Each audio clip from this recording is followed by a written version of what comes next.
Olá, bom dia a todos e obrigada por se juntarem a nós para mais um webcast, desta vez dedicada à proteção da propriedade intelectual e industrial, aqui com foco numa oportunidade do Portugal 2030. Portanto, vamos abordar um aviso que representa realmente uma ferramenta concreta para as empresas que querem proteger os seus ativos de inovação e também reforçar a sua competitividade no mercado nacional e até internacional. Vamos, portanto, abordar não só o enquadramento financeiro do aviso, mas também os aspectos técnicos da propriedade intelectual. Para isso, temos connosco dois especialistas que nos vão ajudar a navegar neste tema. Olá, bom dia. Sim. Antes de mais, temos então Isabel, consultora de incentivos financeiros da EFI Group, e por outro lado o José, que é consultor de patentes da J. Pereira da Cruz. Ambos vão-nos esclarecer, aliás, este último que nos vai esclarecer sobre os tipos de proteção abrangidos e os cuidados técnicos a ter. O objetivo, no fundo, é que quem nos assiste saia daqui com uma visão mais clara e prática sobre como aproveitar esta oportunidade e, portanto, sem demoras, eu dava início ao que nos trouxe aqui hoje para percebermos aqui um bocadinho do enquadramento do aviso e daquilo que está em causa. Para isso, Isabel, passava-te a palavra, pedindo-te se nos podias então explicar-nos como é que este aviso se enquadra no Portugal 2030 e quais é que são os seus principais critérios financeiros, a que as empresas devem estar atentas, no fundo. Olá, muito bom dia a todos. Obrigada, Bárbara, pela tua introdução. Efetivamente, o que disseste está corretíssimo. Efetivamente, no âmbito do Portugal 2030, estão previstos avisos com o intuito de apoiar as empresas no registro e valorização das suas propriedades intelectual e industrial. Inclusive, atualmente encontra-se aberto um aviso que eu vou apresentar brevemente, de forma a responder de forma mais concreta às questões que tu colocaste, sendo que esta exposição será acompanhada de uma apresentação. Ok. Normalmente, os apoios para a proteção de propriedade intelectual e industrial são orientados para os processos de registro, quer de patentes, modelo de utilidade, ou desenhos ou modelos industriais, pelas vias nacional, europeia e internacional. O aviso que se encontra atualmente aberto, ele é destinado às PMEs e Small Mid Caps que tenham operações localizadas no continente. A taxa de financiamento é de 40% na região de Lisboa e 50% nas restantes regiões. O prazo para a submissão da candidatura é até 30 de dezembro deste ano e os projetos a serem submetidos terão uma duração máxima de 36 meses. Regra geral, os custos elegíveis para este tipo de apoios incluem os custos com os pedidos de proteção, designadamente os custos oficiais para o pedido de patente, de modelo de utilidade ou de desenho ou modelo industrial, e os custos com honorários e outras despesas associadas à obtenção e validação dos pedidos de proteção. São exemplos os honorários de agentes oficiais de propriedade industrial, os custos com advogados especializados em propriedade intelectual, os custos com consultoria técnico-científica, por exemplo, para a descrição da invenção e elaboração do dossiê. São ainda elegíveis os custos com os contabilistas e os ROCs nos processos de pedido de pagamento ao longo da execução do projeto. Muito importante salientar que não são elegíveis quaisquer custos de manutenção e anuidades dos direitos de propriedade intelectual ou industrial após estes terem sido concedidos às empresas. Como eu disse anteriormente, os apoios focam-se no registro de propriedade e não no pós-registro. Também não são elegíveis os custos com pedidos de proteção não submetidos. Ou seja, não é permitido que o processo fique a meio, ou, por exemplo, que fiquemos pela elaboração do pedido, mas depois ele não é submetido. Não.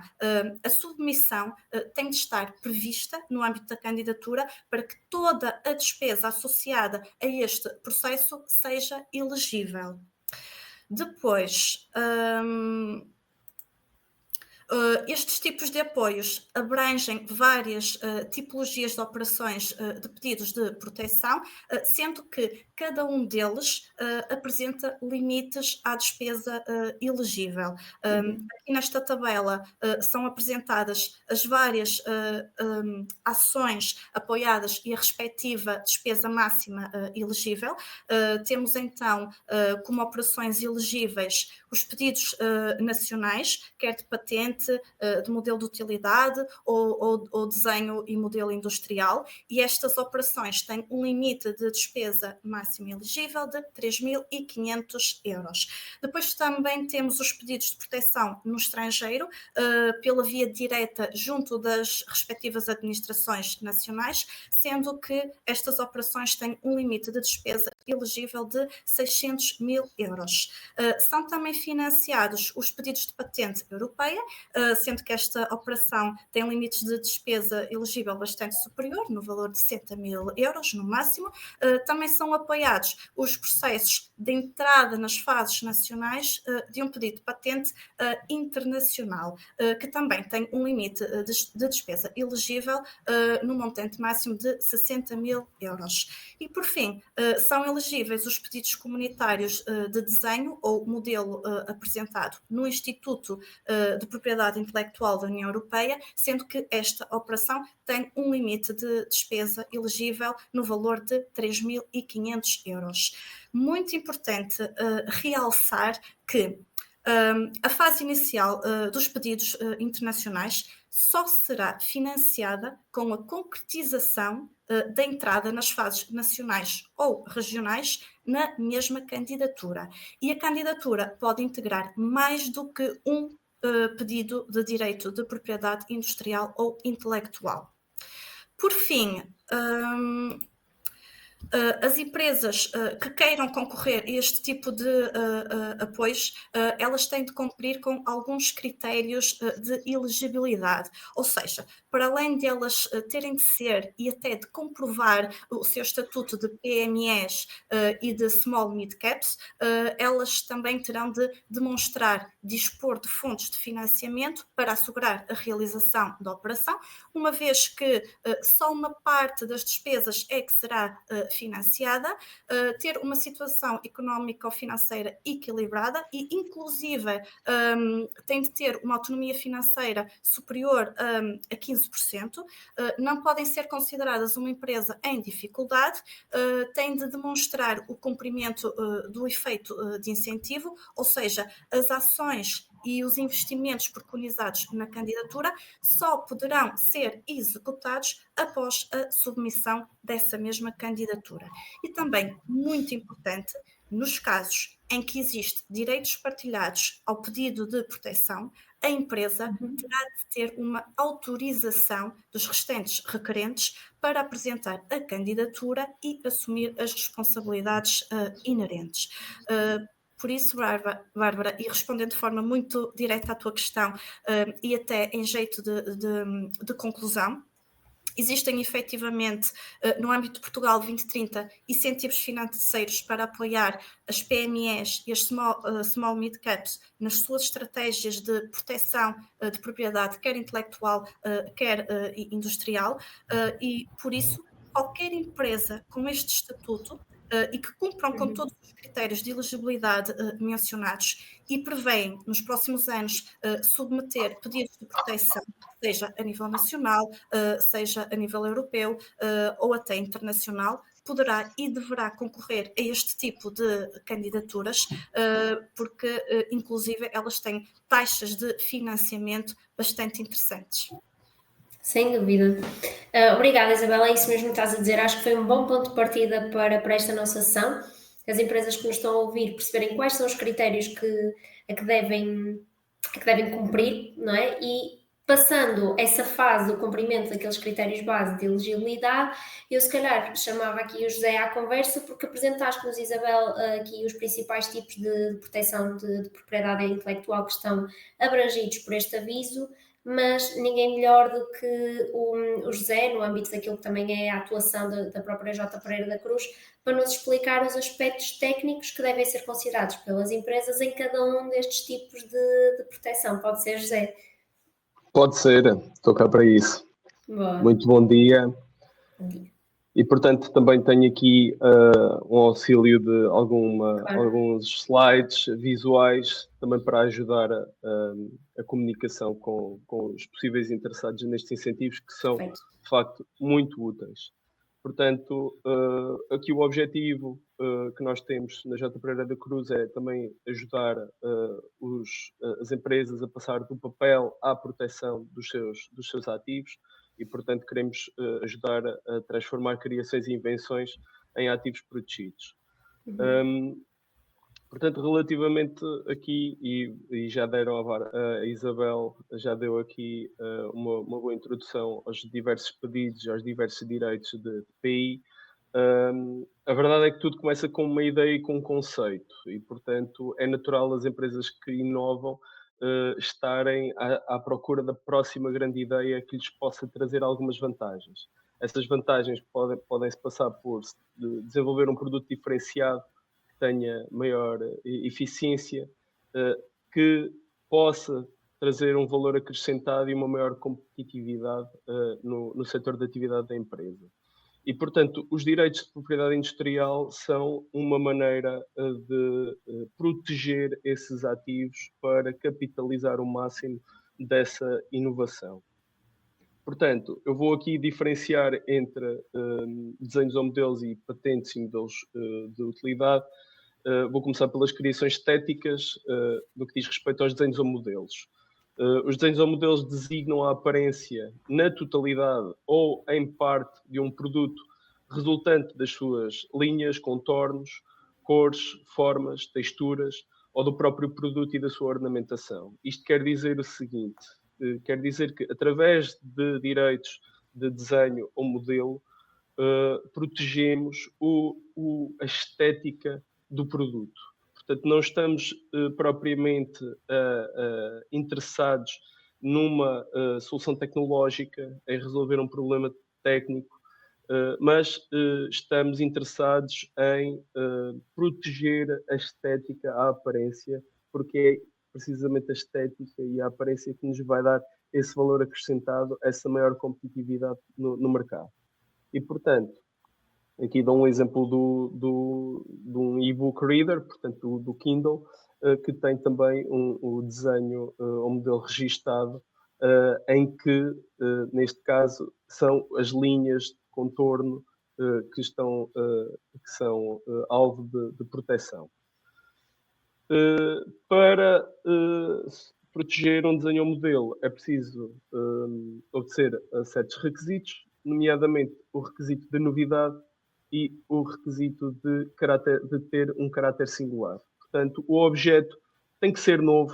Portanto, o requisito de novidade vem através da não divulgação do objeto alvo de proteção antes da submissão do pedido.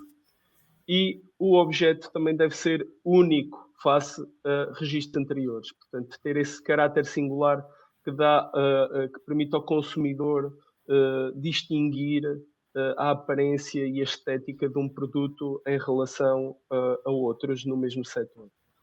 E, portanto, este direito tem uma duração máxima de 25 anos, 5 anos a contar da data de início do pedido, e depois terá períodos renováveis a cada 5 anos, até o prazo máximo de 25 anos.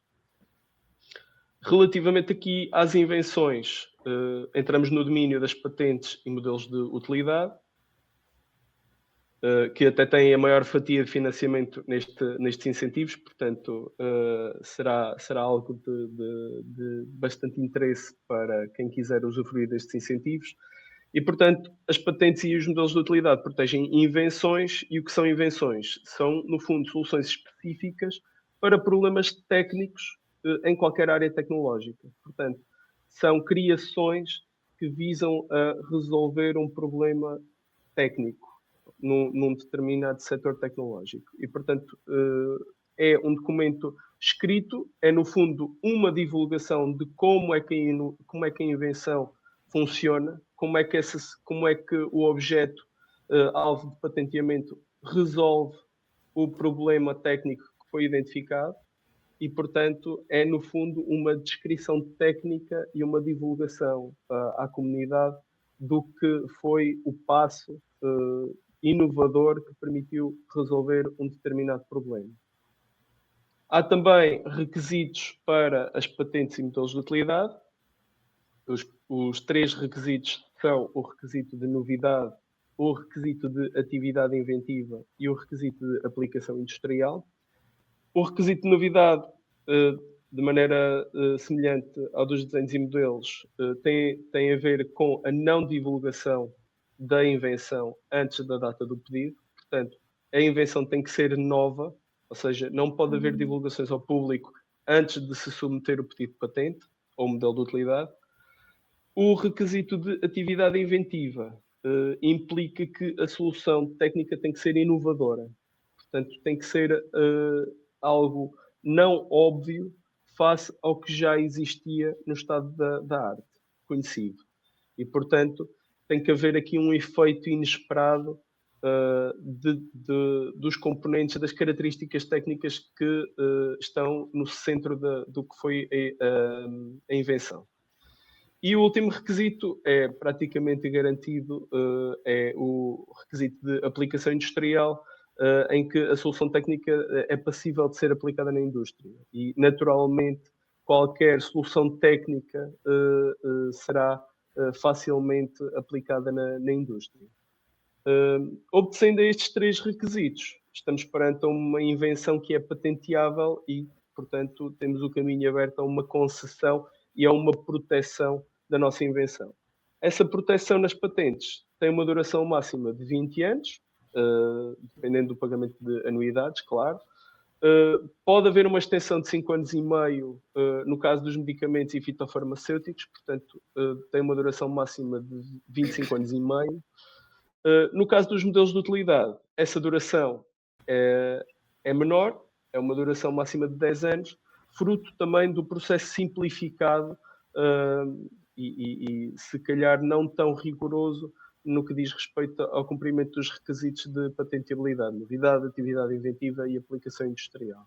Portanto, esta foi a primeira introdução só para dar o contexto dos diferentes direitos de PI, mas efetivamente, e no âmbito destes incentivos, como é que passamos do papel à proteção? Portanto, é através dos pedidos de desenho ao modelo e os pedidos de patente. Relativamente aqui aos pedidos de desenho ao modelo comunitário, neste caso em particular, os pedidos de desenho ao modelo comunitário protegem a aparência do produto na União Europeia e podem ser apresentados no Instituto de Propriedade Intelectual da União Europeia, portanto, na EUIPO. Este é um dos tipos de pedidos abrangidos pelo sistema de incentivos. O que é necessário para este pedido? Precisamos dos dados dos requerentes e dos criadores do desenho e precisamos dos próprios desenhos. Portanto, de desenhos ou fotografias do objeto, normalmente composto por várias vistas do único objeto. Portanto, 7 vistas no máximo do objeto. Aqui deixo o exemplo também do Kindle e mostro algumas vistas do desenho que são apresentadas no registro. Relativamente ao pedido de patente, nós podemos proteger as invenções em Portugal através do pedido de patente nacional, pedido de modelo de utilidade e pedido provisório de patente. Eu aqui deixo um asterisco, já lá vamos. Portanto, relativamente a estes pedidos, o território de proteção onde ficará em vigor o direito é Portugal e podemos apresentar o pedido no Instituto Nacional de Propriedade Industrial. Relativamente aqui ao pedido provisório de patente, este garante a marcação de uma data de prioridade para submeter novos pedidos para a mesma invenção até 12 meses, a contar da data do pedido. Ou seja, o pedido provisório de patente não terá sempre requer sempre uma conversão noutro pedido, seja num pedido definitivo de patente nacional, seja noutro pedido de patente, por exemplo, um pedido de patente europeia ou um pedido internacional de patente. Relativamente aqui a proteger noutros territórios além do nosso país, temos também o pedido de patente europeia, onde o território de proteção são os países aderentes à Convenção da Patente Europeia, maioritariamente todos os países europeus, que estão aí representados no mapa, e mais alguns, e podemos apresentar o pedido ou no INPI ou no Instituto Europeu de Patentes. A patente europeia permite validar o direito nos territórios através de um efeito unitário ou em cada país. Isso pode ser algo a definir dependendo da estratégia comercial que o requerente entende para o direito. Fora da Europa, temos a destacar o pedido internacional de patente, por via PCT, em que é possível, com um único pedido, chegar a 158 países nos 5 continentes. Portanto, podemos apresentar o pedido no INPI, no Instituto Europeu de Patentes, ou na Organização Mundial da Propriedade Intelectual, na OMPI. E as vantagens deste pedido é que, em vez de irmos país a país apresentar múltiplos pedidos, nós, portanto, as empresas apresentam um único pedido que pode chegar aos diversos países, dentro destes 158 países, passando por uma fase internacional e depois pelas fases nacionais dos territórios designados. É nesta entrada das fases nacionais que também o incentivo pode fazer muita diferença para o pagamento das taxas em cada país. Fazendo aqui um resumo do que é necessário para um pedido de patente ou um modelo de utilidade. Nós precisamos dos dados dos requerentes e dos inventores. Precisamos que os inventores nos façam um contexto do que é o estado da arte. Nós também vamos pesquisar esse estado da arte na preparação do pedido. Mas o mais importante é a descrição técnica da invenção. E essa descrição técnica deve ser o mais detalhada possível e responder a umas perguntas que são bastante importantes. Portanto, nós queremos saber onde é que está a inovação, portanto, quais é que são os componentes específicos que trazem a inovação, que vantagens é que traz essa solução, que problemas é que resolve e de que forma é que os resolve, quais é que são as características técnicas mais importantes e que variações, que possíveis ramificações do conceito inventivo são possíveis retirar.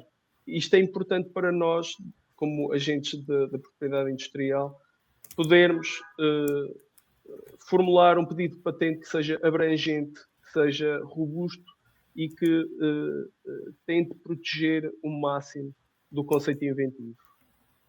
E, portanto, como notas finais, para continuarmos a nossa conversa, é importante sensibilizar as empresas que os direitos de TI são ativos importantes para salvaguardar e incentivar a própria inovação dentro da empresa e que, dependendo do setor onde trabalham, o tipo de direito pode ser adequado à inovação. Se estamos num domínio estético, temos os desenhos ou modelos. Se estamos num domínio tecnológico, temos as patentes para proteger a inovação.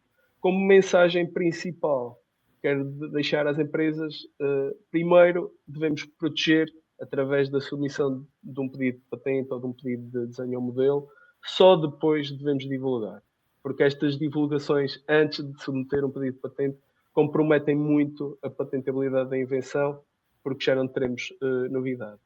E, portanto, creio que os critérios, voltando à tua questão, Bárbara, os critérios principais são o de novidade, portanto, não divulguem o que têm, guardem em sigilo o tanto quanto possível até apresentarem um pedido e depois então podem lançar a vossa invenção no mundo. Obrigada, José. Acho que ficou uma apresentação também muito clara e muito complementar à da Isabel. Portanto, acho que ficamos tanto aqui com os aspectos técnicos e requisitos para uma potencial candidatura a este aviso, não é? Que poderá apoiar aqui o financiamento destes pedidos de patente, mas ao mesmo tempo também ficaram aqui claros com a tua intervenção os tais requisitos para qualquer tipo de pedido que venha a ser submetido, com este sublinhar de que realmente é importante registar primeiro, divulgar depois, ou pelo menos fazer um pedido de registro antecipadamente, aliás, antes de qualquer tipo de divulgação ou comunicação. Neste âmbito, eu se calhar que também perguntava-te, Isabel, de acordo com a tua experiência, mesmo já tendo aqui todos estes critérios da avaliação em cima da mesa, que nos colocaste, e bem nesta primeira parte da sessão, mas ainda assim existem aqui elementos que podem tornar uma candidatura mais robusta, ainda mais alinhada com os critérios, até diria, do próprio Portugal 2030, não tão focado se calhar neste aviso, mas de uma forma geral, se existem aqui alguns aspectos que as empresas devem ter atenção.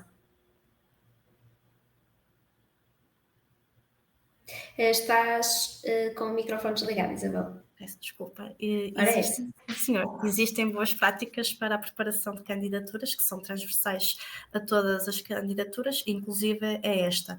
Especificando também nesta, eu diria que se calhar o maior aspecto e neste caso a maior dica que eu dou às empresas que queiram concorrer aos apoios para a proteção das propriedades industrial e intelectual, que também acaba por ser abrangente a outros avisos, é precisamente as empresas, antes de prepararem ou submeter a candidatura, planearem e definirem muito bem a sua estratégia, e neste caso a sua estratégia para o registro e também para a valorização das suas propriedades industriais ou intelectuais, para que a candidatura contemple um conjunto de operações e um plano de investimentos coerente e execuível durante toda a execução do projeto.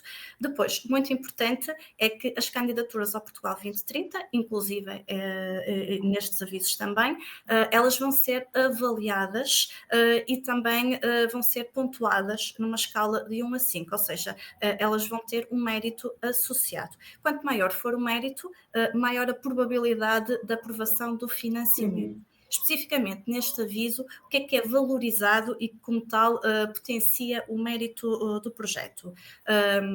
O primeiro é as candidaturas que tenham operações referentes aos pedidos de proteção a nível comunitário, europeu ou internacional são valorizadas. Por isso, para ter um bom mérito neste critério, é importante não ficarmos apenas pelas patentes a nível nacional.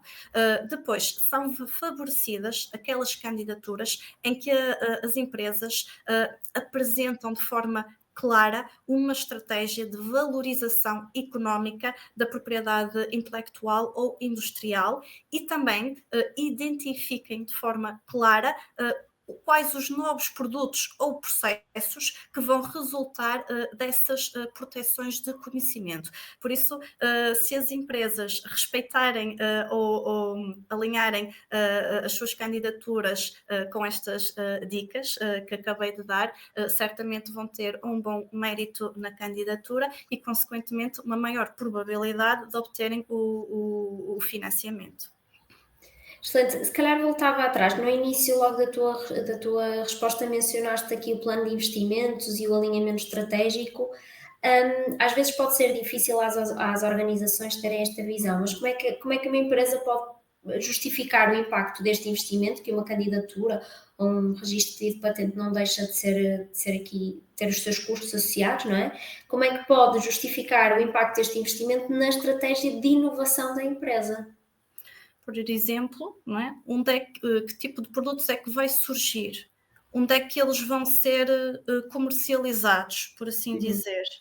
seja, aqui nós temos que demonstrar a importância e o impacto que esta proteção vai ter, por exemplo, no modelo de negócio da empresa, na estratégia económica e de crescimento e de competitividade da empresa. Por isso é muito importante a empresa saber o que é que quer fazer com isto.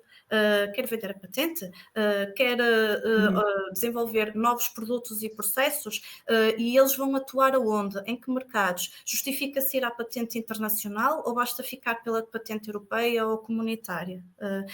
Por isso é que é importante ter esta estratégia bem definida para depois ter um plano coerente com aquilo que se pretende, porque nós vimos, e eu apresentei naquela tabela, que há várias operações elegíveis e eles podem selecionar várias, não tem que ser só uma. Então nós temos que saber quais são as operações, em que regiões e até países que se justifiquem. Precisamente, e eu, se me permites, Bárbara, Claro, posso força, também José. Claro que sim. complementar aqui a intervenção da Isabel. Precisamente esse alinhamento estratégico é também feito antes da submissão de qualquer pedido de patente.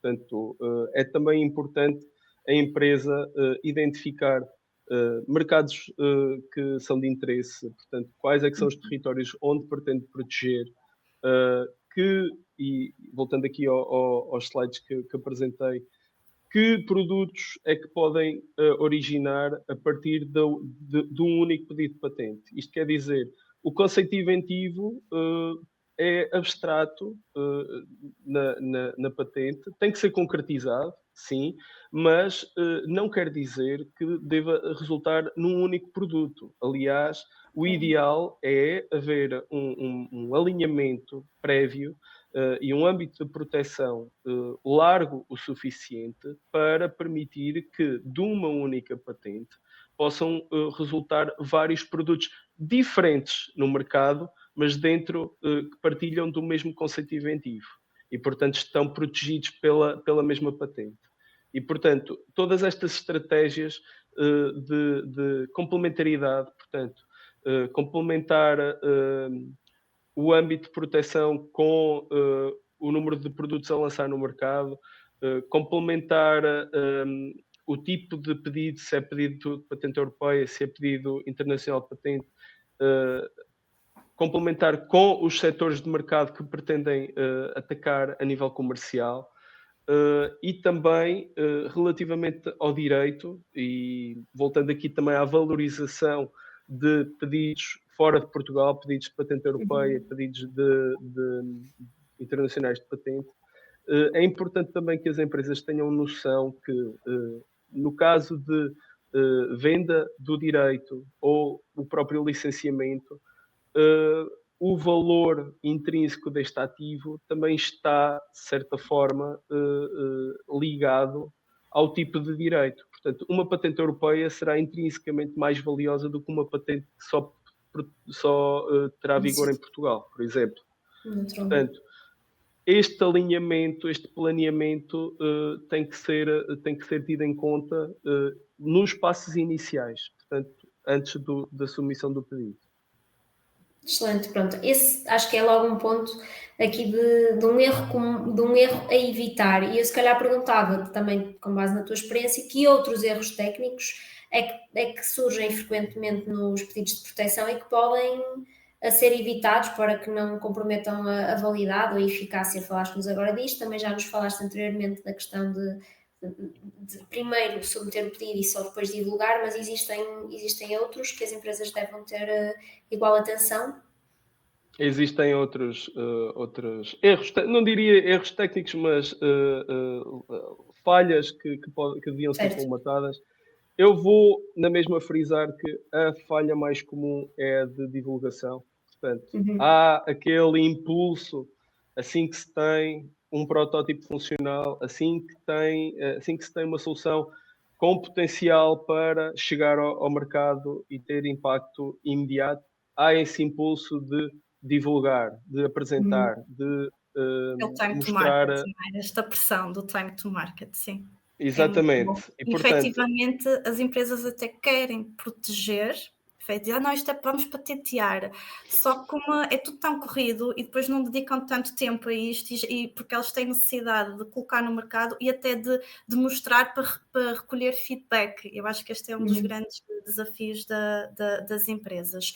E depois também tem outra questão que temos verificado quando trabalhamos com as empresas, que é os projetos financiados, os IDTs, quer a título individual ou em copromoção. Porque há aqui, digamos, uma pressão porque recebem majorações, não é, no financiamento, se divulgarem e disseminarem os resultados do projeto, ou seja, ainda durante a execução do projeto, em que eles estão a desenvolver a invenção, por assim dizer. E isto, mais uma vez, pressiona as empresas a terem que divulgar, não é? E depois acabam por não ter tanto tempo para se dedicar ao processo de patenteamento. Porquê? Porque ainda estão a desenvolver, mas depois tem aquela pressão que tem que divulgar alguma coisa e depois ainda a pressão do time to market, não é? Porque efetivamente tem que mostrar aos outros nas feiras e recolher feedback para ver se estão a ir num bom caminho ou não. E este é aquilo que eu noto que é o principal desafio e que eu noto que as próprias empresas não sabem muito bem como lidar nem contornar isto.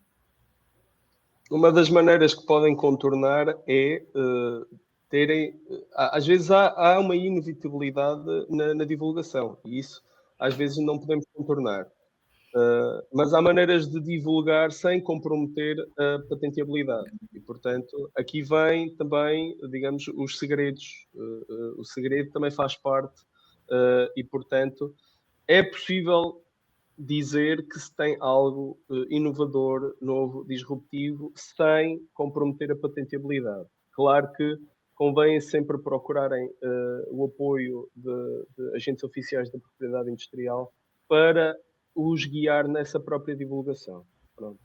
Outra situação que se pode fazer nestes casos é, por exemplo, apresentar um pedido provisório de patente, que, não sendo um pedido de patente definitivo, irá traduzir-se numa proteção efetiva, porque terá de ser convertido mais tarde, ganha-se algum tempo para preparar um pedido robusto, um pedido de patente robusto, que seja, que tenha um âmbito de proteção desejado, largo, e portanto, é possível registar, portanto, submeter um pedido de patente provisório em curto tempo e divulgar a matéria que consta nesse pedido.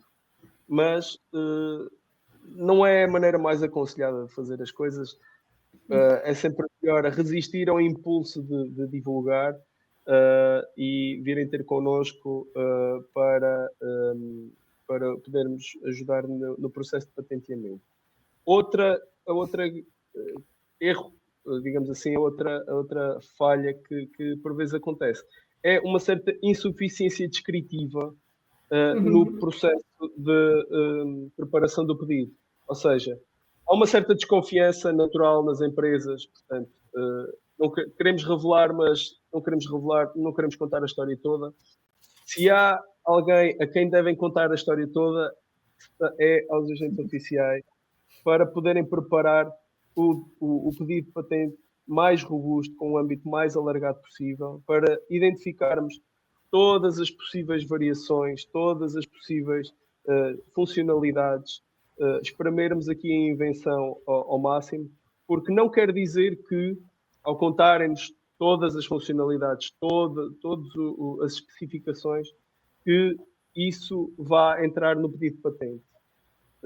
Há certos detalhes que, para dar uma vantagem competitiva, uma vantagem comercial, não devem ser divulgados às claras. Pronto.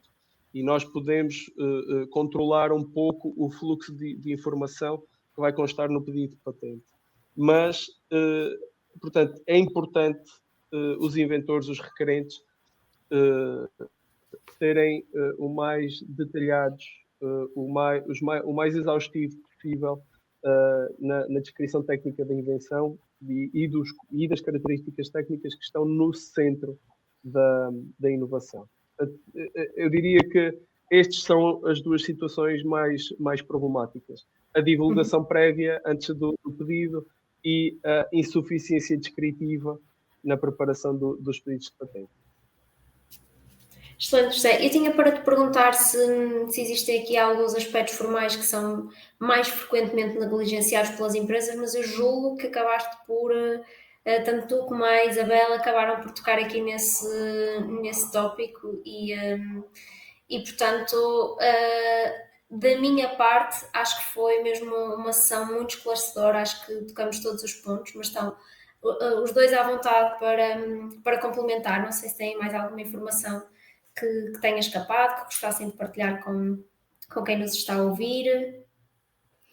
Eu não. Só um aviso para as empresas Claro. que percam só uns minutinhos para pensarem um bocadinho na sua estratégia, porque efetivamente existem vários avisos no plano do Portugal 2030, não é? E que é possível, por exemplo, combinar ou complementar os IDTs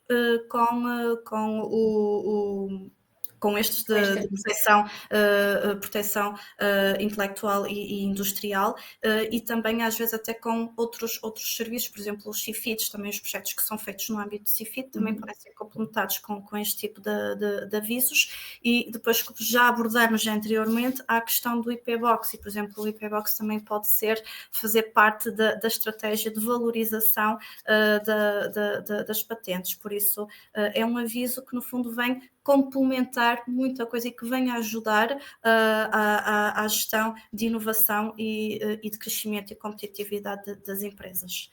E focar mais uma vez na taxa de financiamento, que efetivamente são muito interessantes. Bastante apelativa, exatamente. Sim, eu só complementava precisamente a mensagem da Isabel, que realmente as empresas devem estar atentas para usufruírem o máximo deste tipo de apoios. O processo de patenteamento, a proteção da propriedade industrial, tem custos associados, são elevados, levam tempo, e muitas vezes as empresas pensam que é só submeter o pedido e está feito.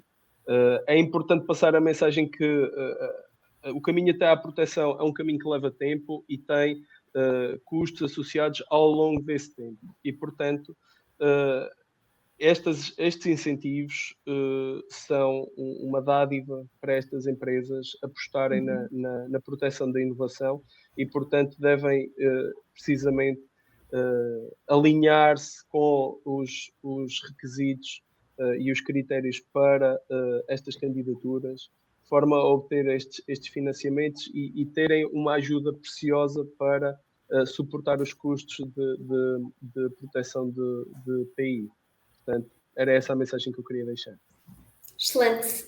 Obrigada aos dois. Realmente, para quem nos ouve, fica aqui o convite, no fundo, à valorização estratégica da inovação empresarial da sua empresa. E relembrando que, conforme dizia o José, todo este processo tem os seus timings, requer o seu tempo e portanto, este aviso em particular está aberto até dia 30 de dezembro, estamos a meados de setembro, portanto ainda existe aqui margem e tempo para trabalharmos em conjunto. Dito isto, todas as questões que tenham surgido no chat ao longo desta sessão serão certamente respondidas pela nossa equipa técnica, em conjunto com a equipa da J. Pereira da Cruz. Não se esqueçam que este aviso então do Portugal 2030 é mesmo uma ótima oportunidade de financiamento e ficou aqui claro que proteger a propriedade intelectual não é apenas uma questão legal, mas é mesmo uma decisão de negócio que pode ser muito estratégica e que pode determinar o sucesso competitivo de uma empresa e, portanto, através deste apoio torna-se um bocadinho mais acessível, mais viável, é no fundo um facilitador. Da nossa parte é tudo. Obrigada e até um próximo webcast. Obrigada, Isabel, e obrigada, José, mais uma vez. Obrigada. Muito obrigado.